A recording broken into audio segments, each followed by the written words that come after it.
Where you are now has been kind of like amalgamation of everything that you've learned from working in your retail life over in Houston to having this accident and doing chiropractic school to finding yourself at True North where you're learning all these other things, and then now you're moving into Posture Lab. Yeah. And this is your new endeavor. Yeah. And this is kind of how we started to develop friendships. Explain what Posture Lab is, what the concepts are there, and what you hope to achieve. Yeah, I love the human potential, and I love the human potential of movement potential. And my education has enlightened me to like really look at the body as design, and it's optimized when the design is functionally executing its biomechanics, meaning like its movement. In science, we use the term structure dictates function. The structure of a thing tells me what its function is, so I don't have to guess its function because it structurally tells me. Like the chair, 4 legs, a seat back, a place to sit down, tells me that, oh, this thing is for sitting. Sure. I don't have to guess. This is a chair, it's for sitting. And so when you look at the structure of the body, of the muscular skeletal system, to really concise it and to make it a little bit more focused, it's structured to move. And again, I know that because when I look at the joint system from the ankles all the way to the head, it's designed on stability, mobility, stability, mobility, stability, mobility. And if the whole thing was designed as stability, meaning like if all the joints were the same as the design as the elbow or the knee, we would be not moving very much. Buildings. We'd be buildings, right. Yeah. You'd have hinges, like you'd just be buildings. Yeah. But then you have the shoulder and then the hip that's designed as ball and sockets, and they're designed for mobility, right? And so then there's mobility, so that way I can move. Okay, so then I must be designed to move. And then you can't take gravity and physics out of it because I'm, like 5'8", 5'9", 6'2", 6'5".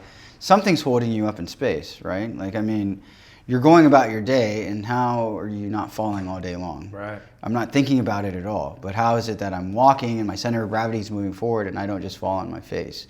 I'm not using any conscious function to keep myself up in space. So how's that happening? It's miraculous, and we just kind of take that for granted. And it's because it's this dynamic tensegrity of muscle that's all being orchestrated by the brain, that's pulling and releasing, pulling and releasing, pulling and releasing to make sure that you can not fall, but then also to move you in space. And then if you're really impressive, then you're doing things like gymnastics and weight training and backflips and dance and fighting and etc. And the brain's functioning you in all of these things. Right. And I think if the body is supply and demand, the more I demand it to do a thing, the more it's going to supply me with the response. If I'm demanding it to lift 300 pounds, it's going to supply me with muscle to lift 300 pounds. Wow, amazing. If I'm not, it's atrophying. And what you're seeing with adults is that their muscles atrophy because they're sitting and watching Netflix for hours. And then they think they can go and backflip. Yeah, they think they can backflip or play pickleball, they injure themselves, keep chiropractors in business. Yeah. And I don't want to be a traditional chiropractor in the sense that I don't want a codependency with my patients that they sit for 10 hours a day and then they come see me to move a joint that's stuck. The joint's stuck because gravity is pulling down on your spine, and where you had mobility and extension, you don't have it anymore because you've been doing this for hours. Yeah. And now you're 80 and you're literally stuck, and I can't perform miracles. I can help that individual move better, but you're going to lose something that, again, in my opinion, is one of our greatest gifts, is health, is movement. Yeah. And I think people lose fact of what health is for. People are just running to get healthy, but it's like, why do you want to be healthy for? Health is is a byproduct of like existing. I want to be healthy so I can exist and experience and create life. That's the point. Is I want to maintain my mobility and maintain my clarity of thought, and maintain my organ function, because I want to make sure that I can operate until it's time to kick the bucket. Sure. In those last 10, 15, 20 years, you're using all of your energy trying to resolve your disease and dysfunction, you know, and so not even, and now it's in your 40s, you know, and we're battling cancers. And, you know, it's sad to see the amount of individuals that are so unhealthy.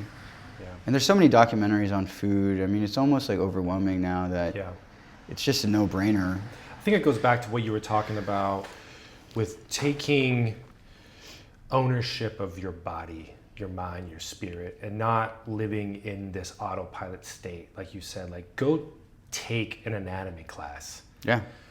Apply yourself to learning a couple things about meditation. That's one of the major reasons why we started Successipe, and this concept of becoming aware and meeting the people like yourself, learning some of these things and becoming active in your life. You know, I think that's what has been a large problem of technology, is technology has almost allowed us to not be active. You know, like people want to use technology as a way to excel and do things much quicker, but then in this kind of trade-off, we've become flaccid and lazy and dependent. Yeah. And the architecture of the word of smartphone, smart car, smart TV, smart water, it's allowed us to feel beholden to the smartness of the super intelligence, the robots, and it has made us feel okay and more comfortable to not be as smart as that. Yeah. And I think it's also a little bit allowed us to live in autopilot. Yeah. And like what you're saying, you know, and about taking control and advantage of what's happening with the mind and the body and what is the beautiful design of it. Yeah, there's, I think, nothing like more disconcerting than to wake up when you're 60 and to realize you lived so mindlessly for so long. I mean, there's a motivation in those individuals where they're eager to make the changes, but like, you know, my hope is that people awaken sooner. And I think there's plenty of blame to go around. It's really frustrating to think about the systems that are educating us should be instilling anatomy and phys, not just for doctors and healthcare workers. It should be given to elementary school, middle school, high school, and then reinforced in collegiate years.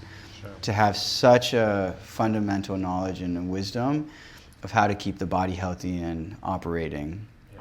And then other concepts that I think are like highly efficient for humans to succeed are communication skills, self-care, nervous system regulation.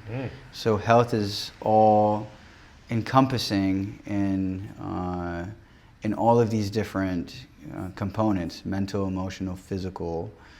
And at first, I was attempting to create a healthcare system, an integrated healthcare system, that was attempting to take the individual and have like a one-stop shop to like do all of this work, but it's too much. Yeah. And so I really decided to back up and to start in the most objective form, and that is to help hold the human upright. Because what the Posture Lab is hoping to do is to reverse the dysfunction of sedentary, energy-consuming, lazy tendencies that we have as humans. And not because we're lazy, because the body wants to conserve energy. It's easier for me to sit in this chair. After 40 decades of sitting, my muscles are tight.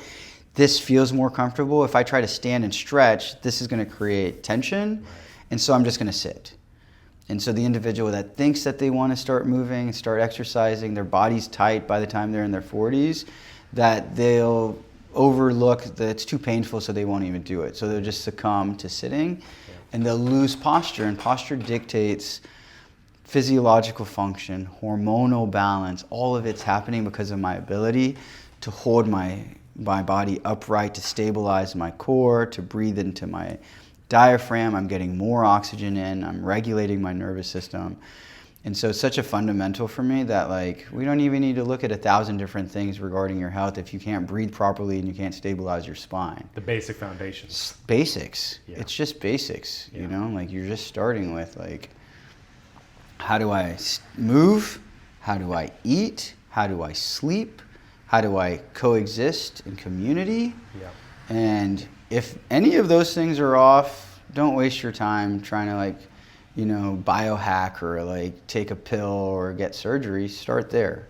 I'm so glad you mentioned that, because I feel that everything is in the subtext nowadays, in the biohacks, and they want to just jump over 101. You know what I mean? Like, we want to just find where's the subtext in all of this? Where's the secrets? Yeah. Because the foundation is always the hardest. Right. You know, Yeah. we don't want us to do the basics to get us to where we can now take the biohacks to really improve, because the basics are going to be the hardest thing. You know, you're building your foundations, which will erect, you know, your building self, your structure. And so I think it's really really cool that you chose to take that path. I feel like you kind of identified, like you said, there's a lot of noise, there's a lot of options, but like what's for you, what seems to make the most sense as a foundation point, and that's where you're kind of branching off and launching. The hope is to have a series of posture labs, because something has to be easily accessible in cities for the individual to learn. It's basically going to be also like an educational platform, because it's not enough to just, you know, prescribe exercise or rehabilitation protocols. And manual therapy, and then not reinforce the knowledge to the human. And so posture labs are designed to like give that education where the person may not have it, and then to give them tools and systems and apps and the capacity to do it on their own. And so it's not the posture labs not solely responsible for their movement, the patient is responsible for their movement. The individual is reinforced to understand why they need to move, and then they're going to ask their employers to bring in standing desks and to create movement spaces for them, because it's inherent to their well-being, which is also inherent to increasing productivity. When the human's healthy and they're functioning and they feel strong, business thrives. And so everybody really wins out of it. And so we're starting here in Santa Rosa, California, and just a network of humans that are going to help people move better. And that's the dream. That's the hope, is to just, you know, really try to figure out how can I take my skill sets and my knowledge and bring it back to the world. And I think most of us who go to medical, like practitioner, or go to school, and our hope is that we're going to come out and change the world. Yeah. And it just feels so, I just remember like, oh yeah, I was so excited to come out and like implement these systems. But then you realize it's like really David versus Goliath. The system's hugely dysfunctional, and there's not enough adequate information, and there's so much greed, and there's so much misinformation, that the hope is that you're making a dent. Yeah. You know, a dent in a world of 8 billion plus people. Right. Before we switch gears, this is a show called Successipe, and it's all about using these small recipes to unlock profound forms of success. What do you think have been your recipes that you've used to get in this seat right now and being interviewed? Oh man, I was reading Stephen Covey's book, The 7 Habits of Highly Effective People, when I was like 17, 16. It was kind of like intrinsic to my drive for achieving whatever I thought success was at that time. Of course, at that time it was like status, money, you know, like trying to achieve some form of wealth. Mm-hmm. And then, you know, life really happens, and it hopefully brings you into like a deeper awareness of why, why you're chasing any of these things. And I think somewhere along the line, it was really bringing me back to character. And I think the recipe for success is to really cultivate character, and in character that really is coming back to integrity, doing the right thing when no one's looking, being honest even when it's hard to be honest, having respect, self-respect, respect for others. And I think, with good character, you've really achieved, I think, the most, the highest level of success, even if you haven't achieved, like $1 million bank account or have 10 homes or the right car. If you can die with good character and kindness, that really is, I think, the highest form of success. Because those things aren't easy to develop, in a world where everybody's competitive or everybody's looking out for themselves, or it's easy to lie and to get your needs met.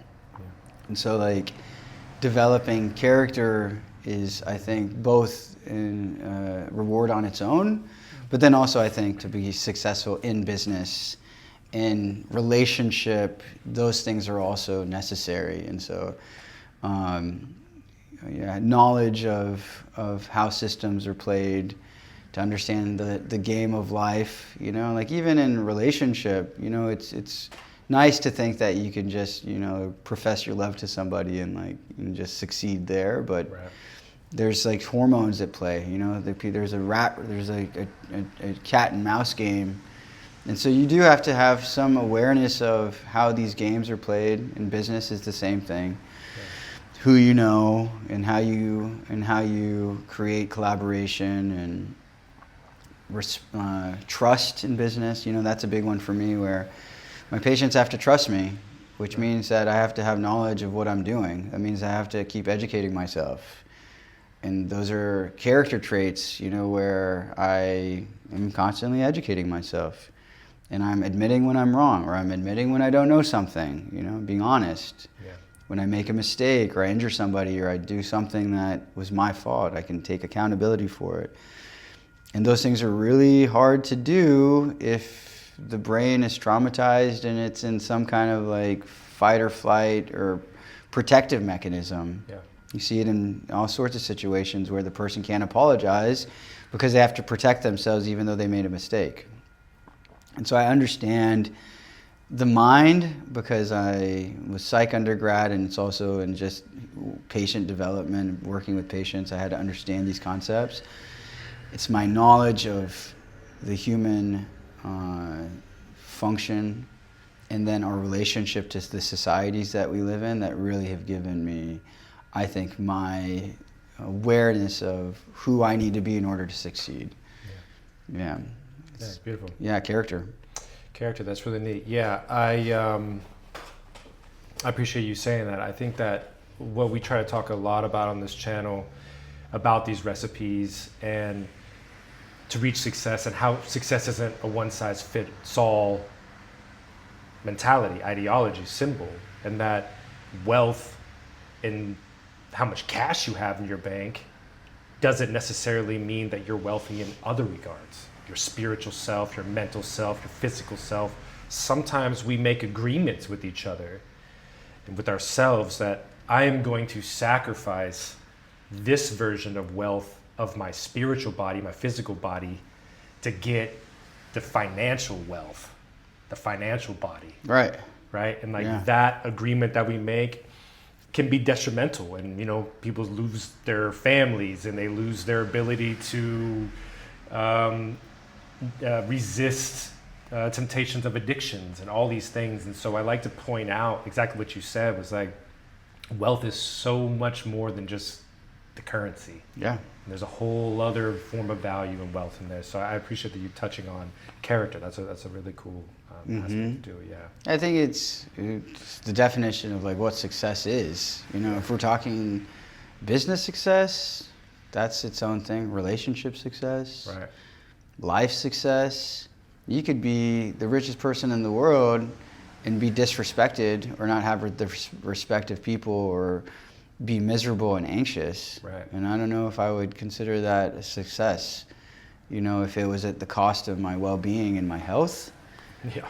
Yeah, so it's kind of where I'm starting to come to, because it's about values. And a value is basically what I told my brain is important. And so then my brain is going to be looking out for information that is pertinent to what I've told it it's valuable or important. Yeah. And it's like the reticular activating system. The second I told my brain that healthy food is important, I could be in a room and then I'll hear somebody talking about healthy food and I'll just, my ears will go to it. And so I'm telling my brain that these are the values that I want it to look for: health, well-being. And so when, because I am a doctor and because health is such a high value of mine, I won't take a job that's going to kill me, or Right. I'm not going to get into a relationship that's emotionally unhealthy for me. Yeah. Or I'm going to do my best to be aware of the fact that, wow, this is against my value. Right. Or this friendship is not aligned to, help me get to success. Right. Because I have a vision of success, and my vision of success doesn't just include a home in Spain, and it includes a character that's living in that home in Spain. Right. It's this type of person that is healthy and loving and has good relationships and is close to his siblings and to his friends. And in order for me to have that character, that means that I have to have skill sets, you know? There's kind of been a theme and a thread that I'm getting the whole time with you and getting to know you over the course of years, and that is accountability and awareness. It's like having, like when you were saying about your body and taking these classes and becoming aware and having accountability over yourself, and giving yourself that value to learn you, and that value to and accountability and awareness to grow your character. And through these things, you can build all of these other aspects of success. And that you can, like you were saying, the example of living in Spain, you can live in Spain, that's what your dream is, have this abundance life, and also have great character. It's not one or the other. Right. Right. And I think that objects of wealth start to be demonized, right? Because we look at this perfect life of someone in Hollywood, and we're looking for their downfall, their addictions, their da-da-da-da-da-das, right? And maybe what they're dealing with, we don't know, but they're dealing with that agreement, like I was talking about, giving up something for that other form of success. And so I think like what I'm hearing from you is like building out a strong structure with like your idea of the posture lab, and rounding it out with all of these other attributes and accoutrements of living. Yeah. Right? Yeah. I think, definitely. It's important to know the bigger picture. Yeah. Yeah, it's important. And I think that's what I didn't have in my 20s. Yeah, I didn't have awareness of all of the components that would help me get the things that I want to get, or to help me get to where I want to get to. And age, again, I think is helpful, because you can pattern yourself enough times and make enough mistakes where you realize, okay, lying doesn't help me get success. Right. So I can't keep lying. Right. And you had to learn it, and you had to figure it out, because maybe you had a parent that used deceptive techniques to succeed. Yeah. But it doesn't work for you.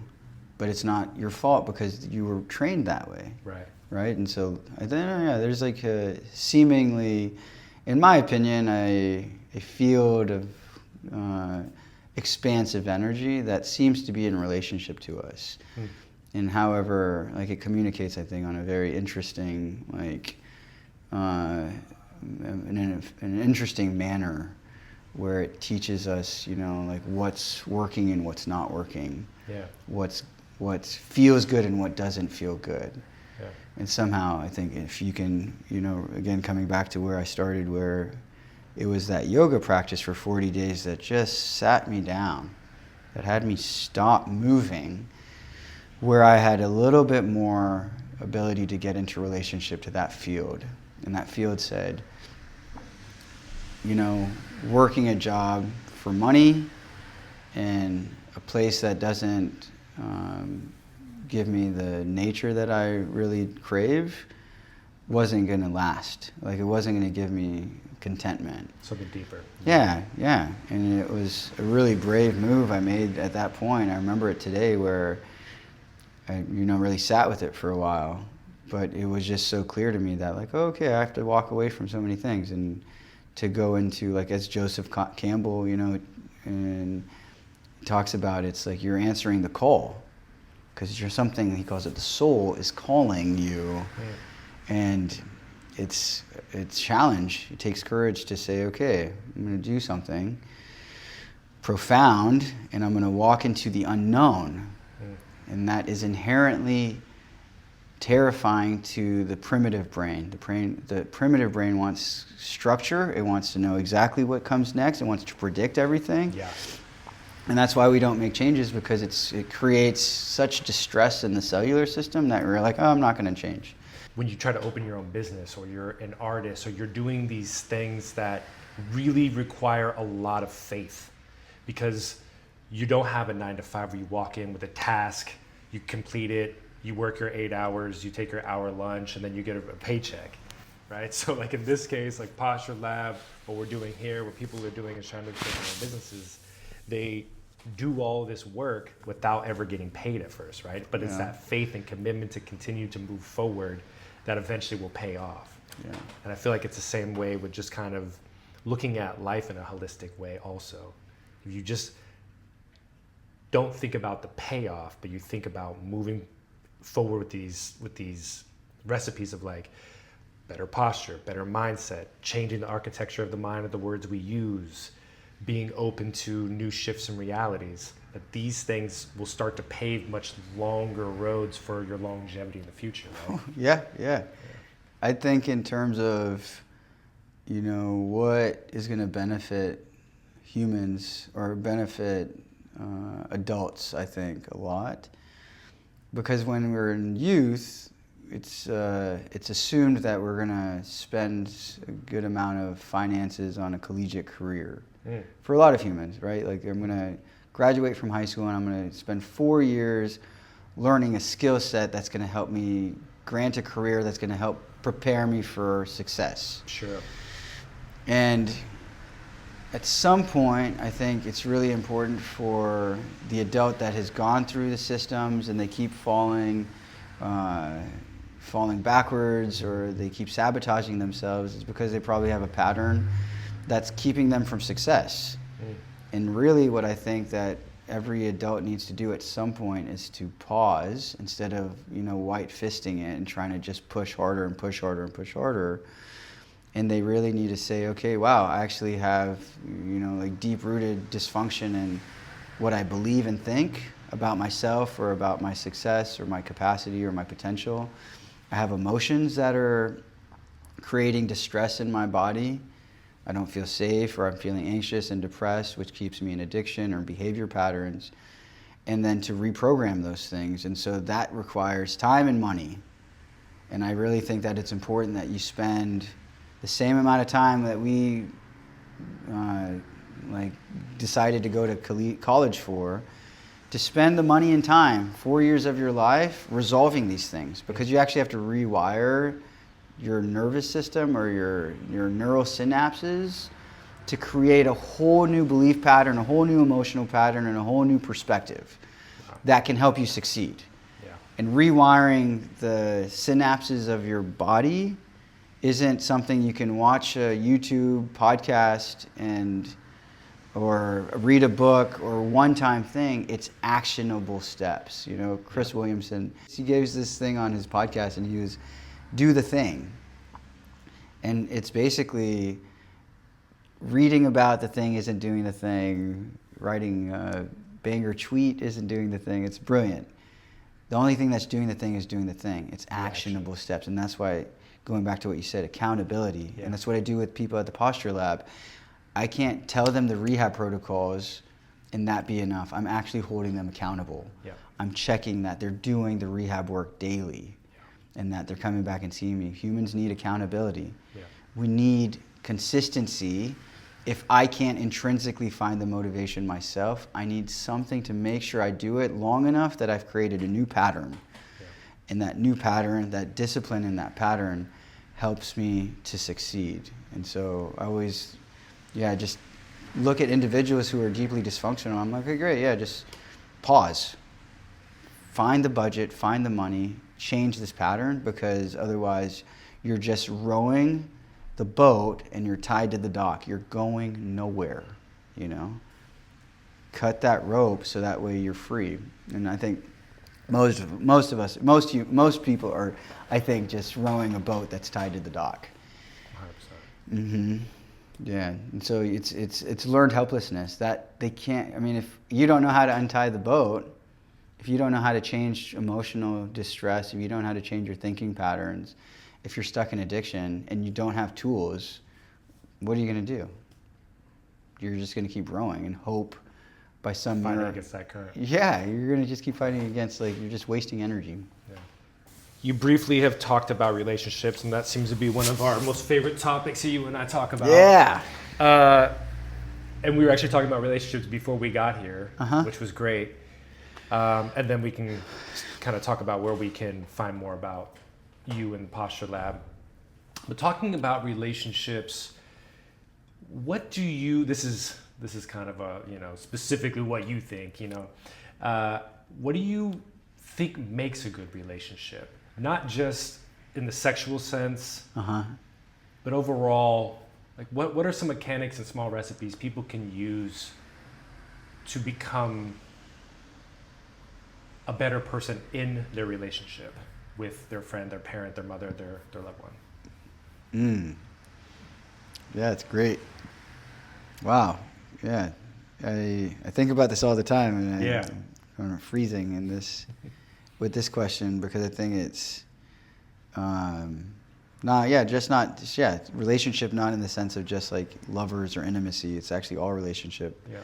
I think require reciprocal energy. And I think a lot of times we really are designed to look out for our needs.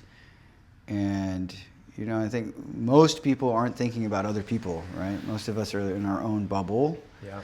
And so when a relationship is really thriving is when a person is, putting their energy and attention and love onto another, and helping that other person feel safe first and foremost, that the person feels safe in the relationship, meaning safe to be and express who they are. And just because you're born into a family or you're close to somebody, you may not feel safe to say what you think. And I'm a queer man, and I love my family, and I often find myself censoring what I think and feel when I'm around them versus how I am with friends or other queer men or queer individuals, where I don't even think twice about saying what I think and feel. Yeah. And that's all goes back to safety, is I feel safe that I can say exactly what I'm thinking here, and I'm not going to feel judged by it or abandoned from it. And so relationship requires safety, and offering that to somebody to be non-judgmental and to be a safe space. And then not just that, it's also just support in however that person needs support. And so that requires empathy.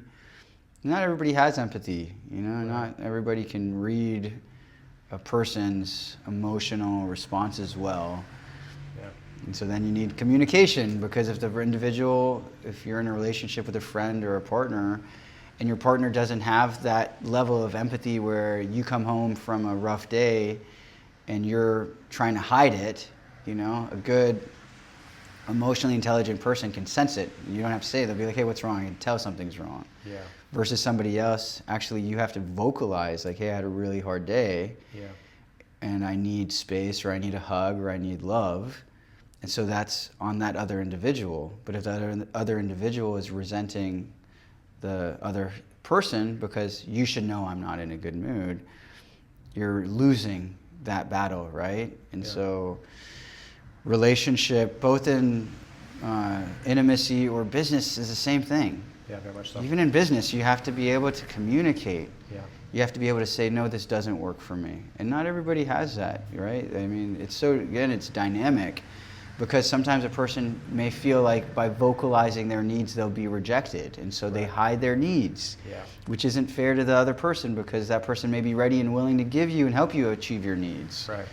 So these, again, are like these are fundamentals in relationship success that we should have been reinforced in elementary, middle school, and high school. We should have course after course after course, that by the time you graduate, it is common knowledge, the same way in algebra or history that you knew it. Yeah, it's funny, because I don't know about you, but I went to school down in Los Angeles, and it was always these people that want to be TV personalities that were majoring in communications, right? And this was just like how to communicate a one-way direction, But there's two things that popped out to me during your answer. The very first thing was the challenge that men have to communicate their needs. I feel that in business, we've been given the green light to communicate our needs and be cutthroat and Shark Tank and da-da-da-da, black and white. And that's been acceptable. But when it comes to being vulnerable to express our needs, we don't allow that, right? And that's more of like a feminine woman thing. So one thing that I kind of wanted to point out, we could touch on. The second thing is, when I brought up the idea of relationship, I started to realize that, again, it goes back to the relationship also with ourself. The love for ourself, the communication and awareness and accountability for ourself. Yeah, cool. So it's really cool to hear you answer these questions and think about how to draw these connections, and having that accountability to stand up straight, to apply yourself to understanding your own health and your addictions, so on and so forth. And so I guess I want to circle back those two answers you gave, this analysis of that, and bring it back to you. The love of the self relationship. Yeah. And then brilliant. The challenge of the men. Man, it almost feels like karmic in a sense, that how I think about myself is how I'm going to perceive the world.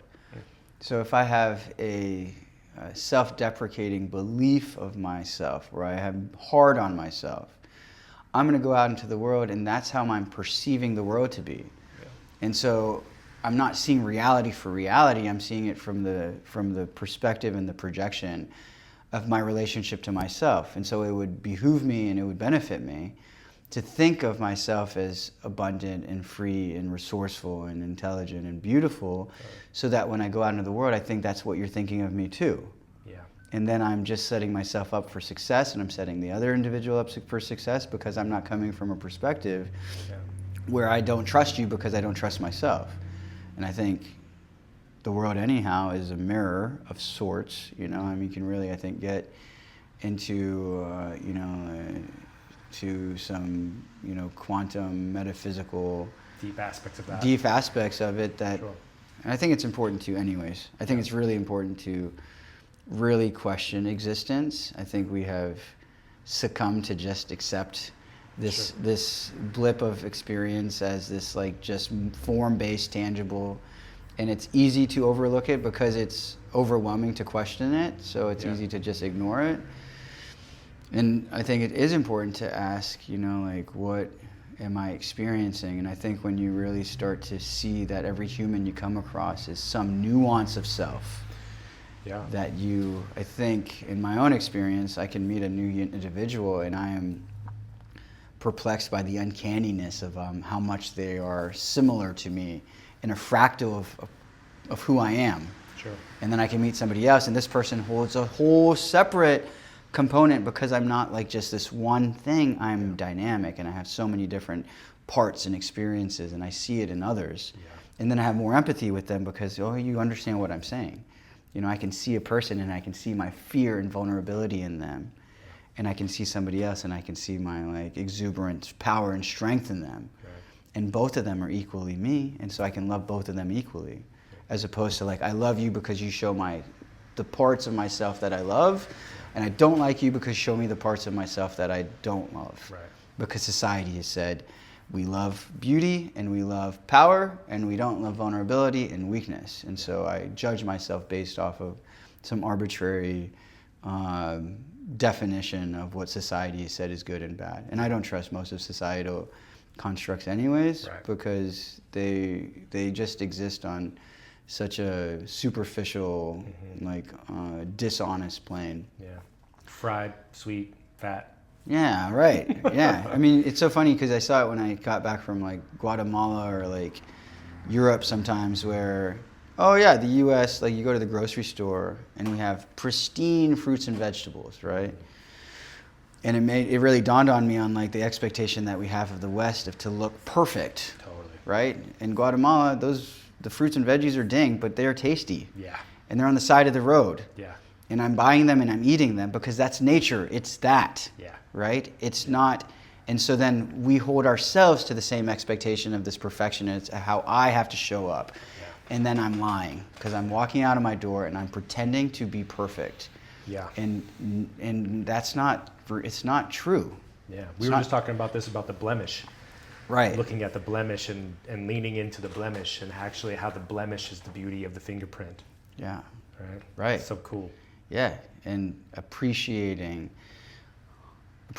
all of it. And that's why it's so important to develop a relationship with the self, because you have to develop acceptance for all parts, especially if you've lived years and years of your life disowning the parts that were blemished. Yep. Or not beautiful, or Hiding angry. Yeah, you know, like, yeah, I'm in therapy and I have great therapists. And we're working under like the internal family systems approach with parts, you know, and the part that shows up to protect me, right? From the exiled part that wasn't allowed to be me. Because I was in a family that was religious and had expectations of me, so I hid and repressed parts of myself. And then I had another part of myself that came and protected me whenever I felt like I was going to be too vulnerable or expose that part. Yep. And this is why therapy is so challenging, because it's not objective, or why self-work is challenging, because I can't touch it, you know? Yeah. I can't touch it the same way I can touch exercise and nutrition. Right. With understanding the self, it's an intimate self-discovery that, man, there's no right or wrong way to do it. What works for one person doesn't work for another. So it's a worthwhile journey. Yeah, yeah. Yeah. We're gonna have to cut this. We'll have to come back another time. That's fantastic. Where can the viewers out in internet land find Dr. Sadiq? Yeah, and beautiful. What would you like to tell people about Posture Lab? Yeah, movement is highly necessary for well-being, and that posture is necessary for adequate function, but it's also what I just encourage people to walk into the world tall and strong, because it bleeds into how you think. When you feel strong and your heart is open and your shoulders are back, you're coming into the world ready to share share yourself and share your heart, and that bleeds into how you feel. You know, when you're closed off and your posture's slouched, it's how you feel about yourself. And so the Posture Labs is here in Santa Rosa, California. You can find me at www.posturelabs.com. That's plural because there's going to be numerous Posture Labs. You can also find me at the True North Health Center. I'm an on-staff doctor with them. And I have Instagram handles, Dr. Sadiq Sheraze, and yeah, find me. Find you there. Yeah, find me there and running around Santa Rosa. Also on the Successipe. Yeah, exactly. Right with you. I appreciate the work that you're doing. Thanks. And what you're bringing to our community and to the world too, man. Thanks, man. Yeah. Yeah, we'll have links in the description below that will point you directly to his amazing work, and I appreciate you so much for being on the show. Hopefully we have you on again on a couple other things that people will be requesting. And until next time, y'all, we'll see you guys then. Ciao. Sweet, dude. That was awesome.